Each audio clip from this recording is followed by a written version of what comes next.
প্রতিদিনই মোটরসাইকেল দুর্ঘটনায় সড়কে ঝরছে প্রাণ, আর যারা বেঁচে থাকছেন তাদের ঠিকানা হচ্ছে পঙ্গু হাসপাতাল। ঈদের ছুটির শুরু থেকে বুধবার পর্যন্ত 5 দিনে মোটরসাইকেল দুর্ঘটনায় আহত হয়ে রাজধানীর পঙ্গু হাসপাতালে ভর্তি হয়েছেন 158 জন। ঈদের পরের দিন দুপুরে পদ্মা সেতুর এক্সপ্রেসওয়ে ধরে শরীয়তপুরের নওডোবা এলাকা থেকে মিঠুন তালুকদার সহ 3 জন মোটরসাইকেলে জাজিরা যাচ্ছিলেন। কুতুবপুর সাহেববাজার এলাকায় গোল চত্বরে পৌঁছলে বিপরীতমুখী আরও 2টি মোটরসাইকেলের সঙ্গে সংঘর্ষ হয়। এ ঘটনায় নিহত হয়েছেন 4 যুবক। মোটরসাইকেল দুর্ঘটনা যারা প্রাণে বেঁচে রক্ষা পান তাদের অনেকেরই দীর্ঘদিনের ঠিকানা হয় পঙ্গু হাসপাতালে।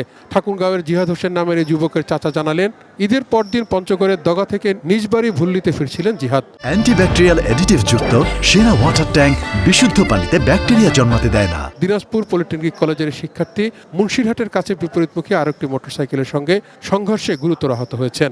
এখন পঙ্গু হাসপাতালে কাটাচ্ছেন তিনি।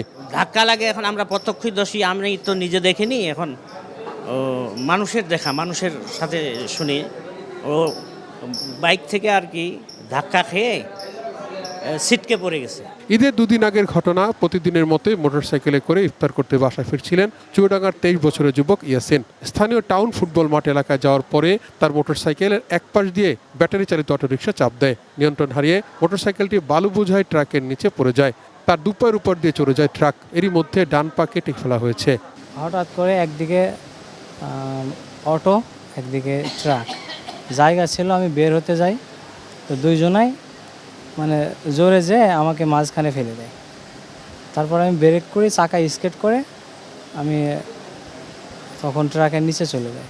জাতীয় অর্থোপেডিক হাসপাতাল ও পুনর্বাসন প্রতিষ্ঠান বা পঙ্গু হাসপাতালের হিসাব অনুযায়ী 28 মার্চ থেকে 1 এপ্রিল এই 5 দিনে দুর্ঘটনায় আহত হয়ে এই হাসপাতালে 158 জন ভর্তি হয়েছেন। অতিরিক্ত গতির কারণে মোটরসাইকেল দুর্ঘটনা বেশি হয় বলে মনে করে যাত্রী কল্যাণ সমিতি।